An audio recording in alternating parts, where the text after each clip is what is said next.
Just be glad for all you have that's in today. Hey everyone, Connie here, and welcome to my blind reaction to Kakegurui XX Episode 1. So yeah, this is Season 2 of Kakegurui, and this is the next reaction for the Winter 2019 anime previews. Like Mob Psycho 100 Season 2, this is most likely one that I am going to continue reacting to. Just because I did love Season 1 of the series, and I'm, well, really excited to see where Season 2 can go. But yeah, it's like, there's no guarantee, of course. You never know. Either way, just as a note, I don't really know anything about where this is going, of course. I know nothing about the plot going forward. But I don't know where this is going to go on the time slots either. Because the thing is, everything is pretty much full at this point. Because even the slot that was held by She-Ra, I'm going to be putting Mob Psycho there. So it's like I've got 2 shows on both Saturday and Sunday. I've got 1 show on every day for the week. Which means I'm going to have to double up on 1 day during the week. I don't know, I'm not 100% sure which day would be best, though. I'm thinking it cannot be Wednesday or Thursday, because those are the days I go places at night. Wednesday I have my Bible study, which is starting up again tonight, actually. And Thursdays, I go to the bar. Now, I'm able to record, obviously, this today for Wednesday, but on a normal occasion, I probably won't be able to. And I'm leaning towards Tuesday because Monday and Friday are the poll slots. So I'm leaning towards putting it on Tuesday. In fact, I'm just going to mark that down right now just to kind of put it there for the moment. If anything changes, I can let you guys know. But yeah, so Kakegurui XX. I guess that's the official title for Season 2. Which makes sense if you really think about it, considering what Kakegurui is. Yeah, this series, if you don't know, is a series about gambling. It is about the love of gambling, the lust of gambling, about just the overwhelming thrill and excitement you feel while gambling. It takes place in this prestigious school where the students basically gamble for everything. The student council runs the school, and gambling is just how everything is handled. Outside of, normal classes. Students gamble, and in part, actually, there's even a slavery system. Because if you lose out on money to the point where you basically bankrupt yourself, you're given the title of a dog or a cat, depending on if you're male or female. And basically you have to act as a servant to whoever you lost out to. And that's where the first season began. Our main character had to act as a servant to Mary. And eventually, though, Yumiko Jabami came in as another one of the main characters. In fact, I consider our main characters the main guy, whose name I cannot remember, Mary, and Yumiko. I would consider them the 3 main characters, at least for protagonists. So Yumiko comes in, defeats Mary, frees our main character, and then we basically get the rest of the series where Yumiko is challenging the different members of the student council. And at the end of Season 1, she had been in this really high-profile fight against one of the student council members, one of the very high-ranking ones. And I guess we found out, I think, don't quote me on this, it's been a while, I think we found out that the student council president was there the entire time. Either that, or the one who normally wears the mask and the president are twins. One or the other. But either way, Either way, so Yumiko still hasn't challenged the president, and I think there's a few more we haven't seen actually compete either. So this season is definitely going to be working up to the fight against the president. I definitely believe that. I don't know exactly how it's going to go otherwise. One thing I can say is that the opening for the first season was, honestly, in my eyes, iconic. It's one of those anime openings on the level of the first Mob Psycho opening, Yuri on Ice, stuff like that, that is just Neon Genesis Evangelion, even. Openings that are just that iconic, that amazing, that have the songs and visuals that are so uh, eye-catching and earworm worthy, that it's just like they just are an instant classic and have instantly legendary status in the community, basically. I would consider the first opening of Kakegurui that. Um, and I don't know if this new season, I don't know if we're going to get our new opening right away or if it's going to wait for that till the next episode. But I'm thinking that it might not be able to live up to it. Now, granted, I do believe that this new opening for Season 2 of Mob Psycho is actually better than the first opening, though a lot of people will disagree with me on that, I'm sure. Um, but you never know. You never know. I don't know if this is going to be able to live up to the first season's opening, but you never know. There's a lot I want to see with this. I want to learn more about Yumiko. That's one thing we really didn't have in Season 1. We really didn't learn much about her. She was this kind of mysterious, enigmatic presence, almost. And it's like, I like her character. I like her personality. She's nice. She's crazy as hell, but she's nice, and she's generous, and she's helpful and caring. But she's still crazy as hell, and I kind of like that. I enjoy that. Um, we know her personality, we know her character, but we don't know her backstory. We don't know where she comes from, who she is, why she's at the school. So much information we just don't have. And I'm hoping we get that this season. Um, I would also like to know a little more about Mary, to be fair. But of course, the big draw is the games. No matter what kind of gambling they do, I want the games to be bigger, I want them to be more impressive, and I want them to be more exciting than ever. That is the big draw to this series. I mean, it's not just the fact that these characters honestly get off on gambling, although that is hilarious as hell. It's not the fact that the animation is phenomenal. It's not even really the story and characters, although those are very important and very well done. What is, I think, the biggest draw to this series is the games themselves. And that it's kind of similar in a way to Kaiji Ultimate Survivor.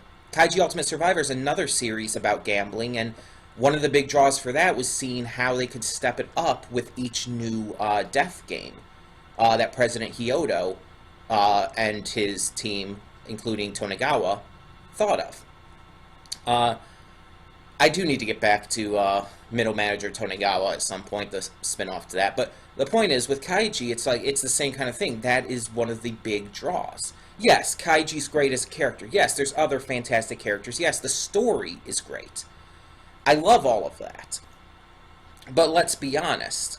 One of the big draws, if not the biggest draw for Kaiji, was always the death games themselves. And the same goes now for Kakegurui. And I'm glad we're finally getting a second season, and that we have a chance to see more.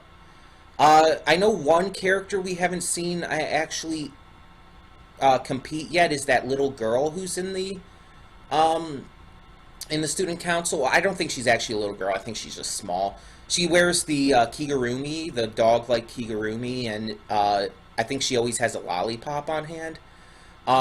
She's kind of cutesy, but also, from what we've seen, very psychotic. I don't remember what her role in the student council was, but she's one we actually, I don't think, have seen compete yet. I mean, because we saw the one, like, very, like, classically Japanese lady.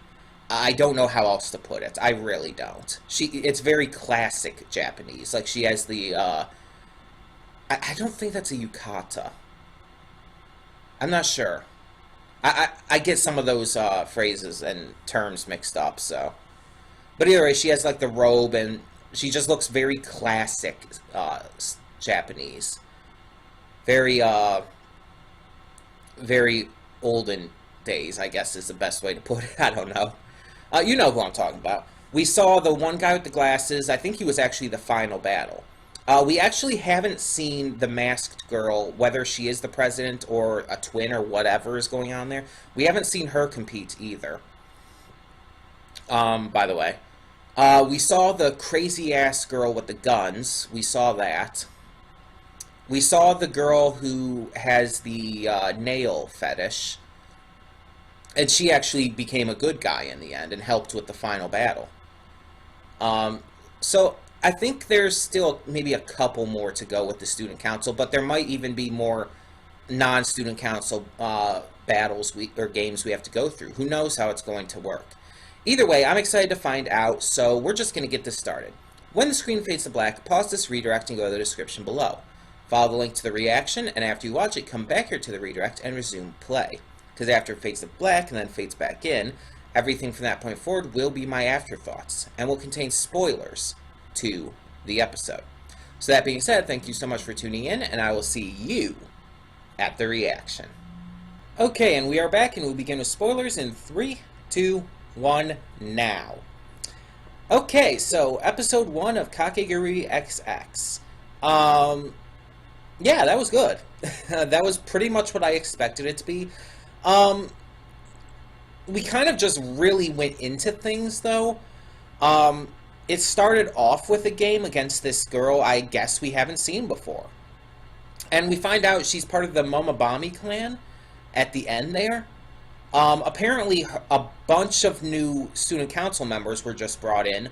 The president's going to be leaving her position, and they're going to hold, I guess, an election to figure out who the new president is. I assume it's going to be one of the other student council members. I guess we'll see. We'll see how it goes.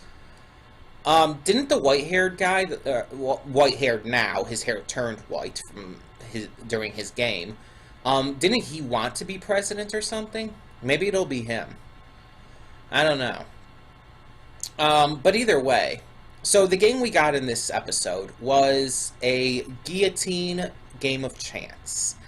Our 3 contestants, Yumiko, the new girl, and I cannot remember her name, the crazy-ass chick, they put their fingers into the guillotine and take turns cutting threads. Only one thread will drop the guillotine. But there's a bunch of them, so at the beginning there's a very high chance they'll all be fine. But as it gets closer to the end, the risk increases, which is a good way to do the gamble, just in general. Even with obviously not having your finger on the line, just having the increased risk as time goes on is a smart gamble. That's how these kind of games should be.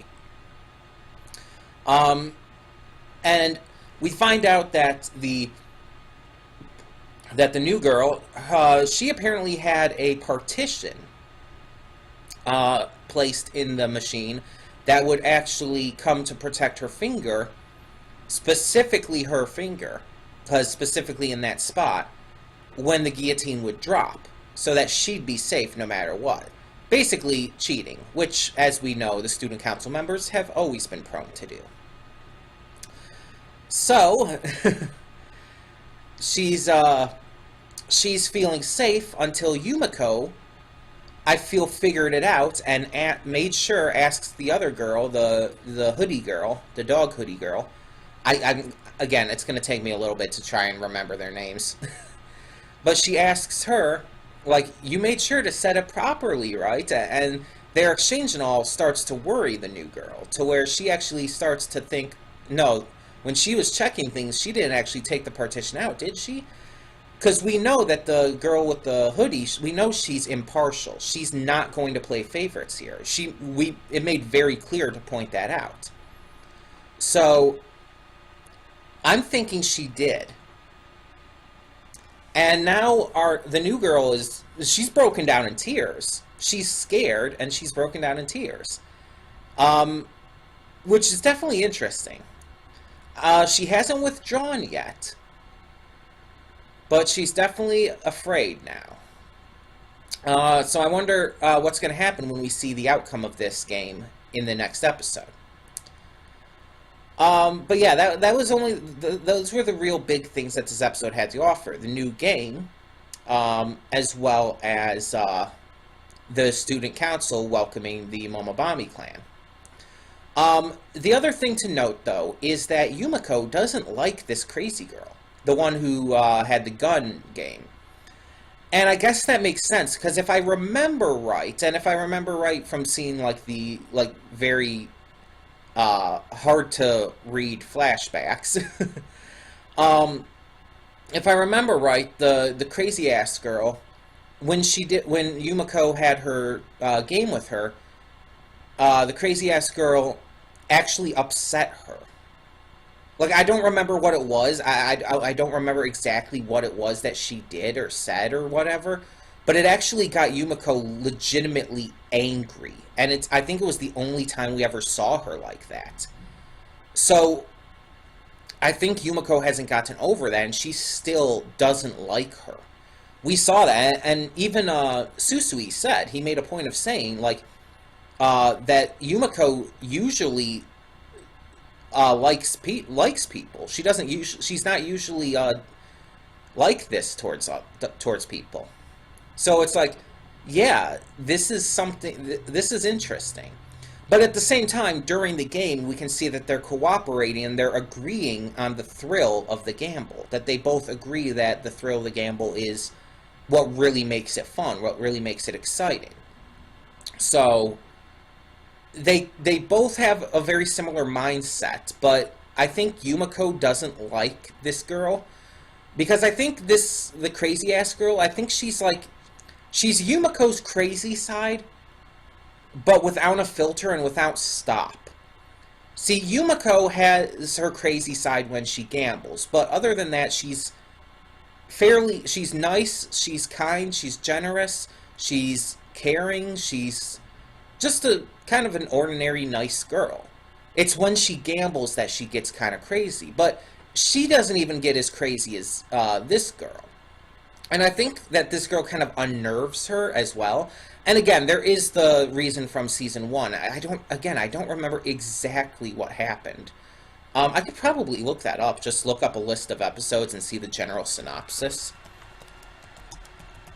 Because I remember they had the gun game, and it was there were the loaded guns, and they had to do the matching cards, I believe. And what's his face? Susui was involved in it too. He was setting the cards, and then the two of them had to try and match his.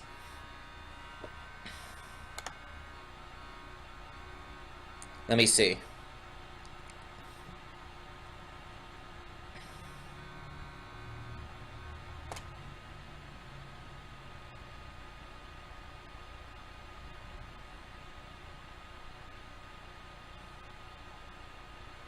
Yeah, it's episode 6.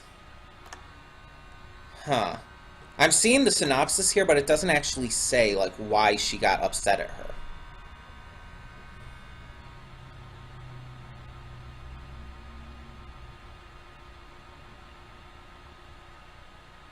Oh, hold on. Maybe it's in episode 7, because it looks like it was a two-parter. Hold on.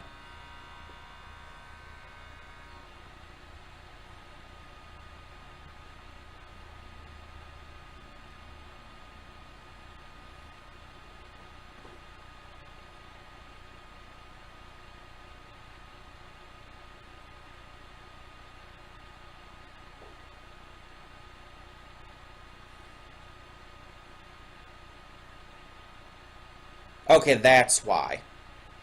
Okay. Um, Yumiko finds playing with no risk boring and despises Midori for it. Midori is the crazy-ass girl, by the way.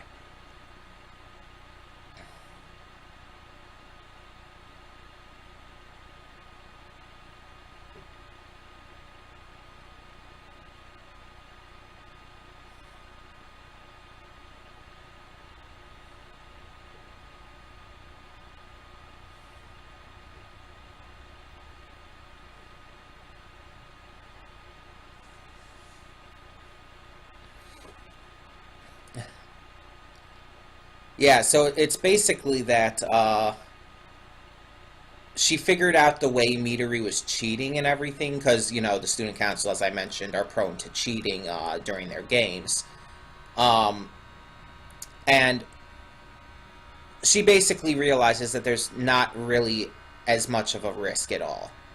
And that she feels like that because of that, it's boring and she hates it. So she kind of forms this she despises Midori because of that. But yeah, either way, this was a good first episode for the new season, and I can't wait to see exactly what comes out of it. There's a lot more to come. I don't know exactly how many episodes this is going to have. I don't know if it's been announced yet, because sometimes the amount of episodes isn't announced till after it starts airing and stuff. But yeah, I'm just really curious as to where exactly this is going to end off. So, in the meantime, tell me your thoughts on Kakegurui XX Episode 1. Tell me what you thought of the gamble, what you thought of the new characters introduced, and where you think this season's going to go. If you have read the source material, please, no spoilers. And thank you for tuning in. So, for now, I'm Connie and I'm signing off. See y'all next time. And though you've come through many